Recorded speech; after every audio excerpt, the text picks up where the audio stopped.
पहले समय में किसी नगर में एक धनी व्यापारी रहता था। दूर दूर तक उसका व्यापार फैला हुआ था। नगर के सभी लोग उस व्यापारी का सम्मान करते थे।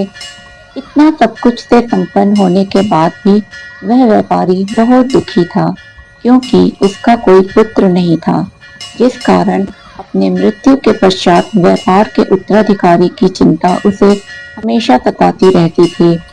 पुत्र प्राप्ति की इच्छा से व्यापारी प्रत्येक सोमवार भगवान शिव की व्रत पूजा किया करता था और शाम के समय शिव मंदिर में जाकर शिव जी के सामने घी का दीपक जलाया करता था। उसकी भक्ति देखकर माँ पार्वती प्रसन्न हो गई और भगवान शिव से उस व्यापारी की मनोकामना पूर्ण करने का निवेदन किया। भगवान शिव बोले, इस संसार में सबको उसके कर्म के अनुसार फल की प्राप्ति होती है। जो प्राणी जैसा कर्म करते हैं उन्हें वैसा ही फल की प्राप्ति होती है। शिवजी द्वारा समझाने के बावजूद माँ पार्वती नहीं मानी और उस व्यापारी की मनोकामना पूर्ति हेतु वे शिव जी से बार बार अनुरोध करती रही। अंततः माता के आग्रह को देखकर भगवान भोलेनाथ को उस व्यापारी को पुत्र प्राप्ति का वरदान देना पड़ा। वरदान के पश्चात भोलेनाथ माँ पार्वती से बोले, आपके आग्रह पर मैंने पुत्र प्राप्ति का वरदान तो दे दिया, परंतु इसका यह पुत्र 16 वर्ष से अधिक समय तक जीवित नहीं रहेगा। उसी रात भगवान शिव उस व्यापारी के स्वप्न में आए और उसे पुत्र प्राप्ति का वरदान दिया और उसके पुत्र के 16 वर्ष तक जीवित रहने की भी बात बताई। भगवान के वरदान से व्यापारी को खुशी तो हुई, लेकिन पुत्र की अल्पायु की चिंता ने उस खुशी को नष्ट कर दिया। व्यापारी पहले की तरह सोमवार के दिन भगवान का विधिव्रत व्रत पूजन करता रहा। कुछ महीनों के बाद उसके घर अति सुंदर बालक ने जन्म लिया। घर में खुशियां भर गई। बहुत धूमधाम से पुत्र जन्म का समारोह मनाया गया, परंतु व्यापारी को पुत्र जन्म की अधिक खुशी नहीं हुई, क्योंकि उसे पुत्र की अल्प आयु के रहस्य का पता था। जब पुत्र 12 वर्ष का हुआ तो व्यापारी ने उसे उसके मामा के साथ पढ़ने के लिए वाराणसी भेज दिया। लड़का अपने मामा के साथ शिक्षा प्राप्ति हेतु चल दिया। रास्ते में जहाँ भी मामा भांजा विश्राम हेतु रुकते, वहीं यज्ञ करते और ब्राह्मणों को भोजन कराते। लंबी यात्रा के बाद मामा और भांजा एक नगर में पहुंचे। उस दिन नगर के राजा की कन्या का विवाह था, जिस कारण पूरे नगर को सजाया गया था। निश्चित समय पर बारात आ गई, लेकिन वर का पिता अपने बेटे के एक आंख से काने होने के कारण बहुत चिंतित था।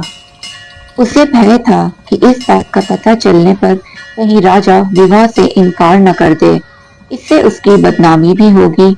जब वर के पिता ने व्यापारी के पुत्र को देखा तो उसके मस्तिष्क में एक विचार आया।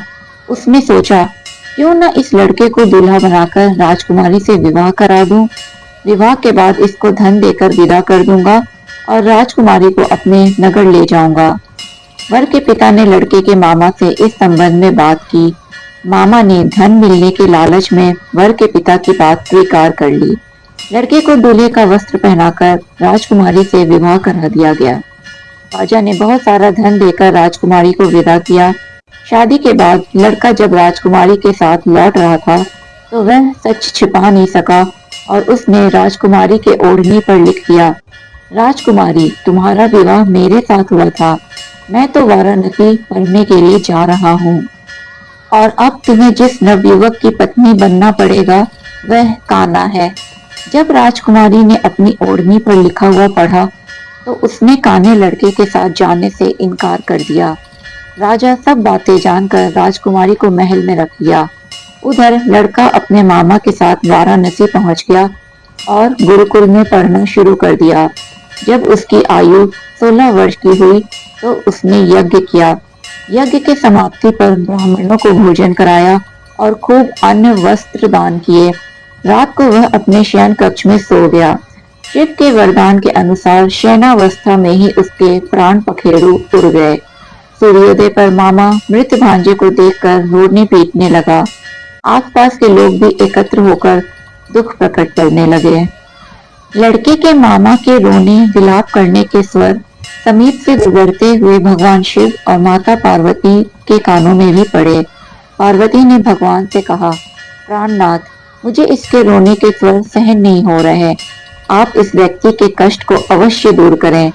भगवान शिव ने पार्वती के साथ अदृश्य रूप में समीप जाकर देखा तो भोलेनाथ पार्वती से बोले, ये तो उसी व्यापारी का पुत्र है जिसे मैंने 16 वर्ष की आयु का वरदान दिया था।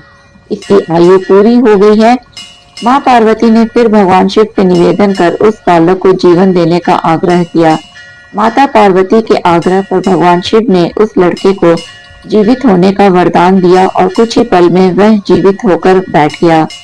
शिक्षा समाप्त करके लड़का मामा के साथ अपने नगर की ओर चल दिया। दोनों चलते हुए उसी नगर में पहुंचे जहां उसका विवाह हुआ था। उस नगर में भी यज्ञ का आयोजन किया। समीप से गुजरते हुए नगर के राजा ने यज्ञ का आयोजन देखा और उसने तुरंत ही लड़के और उसके मामा को पहचान लिया। यज्ञ के समाप्त होने पर राजा मामा और लड़के को महल में ले गया और कुछ दिन उन्हें महल में रखकर बहुत सा धन वस्त्र आदि देकर राजकुमारी के साथ विदा कर दिया। इधर भूखे प्यासे रहकर व्यापारी और उसकी पत्नी बेटे की प्रतीक्षा कर रहे थे। उन्होंने प्रतिज्ञा कर रखी थी कि यदि उन्हें अपने बेटे की मृत्यु का समाचार मिला तो दोनों अपने प्राण त्याग देंगे।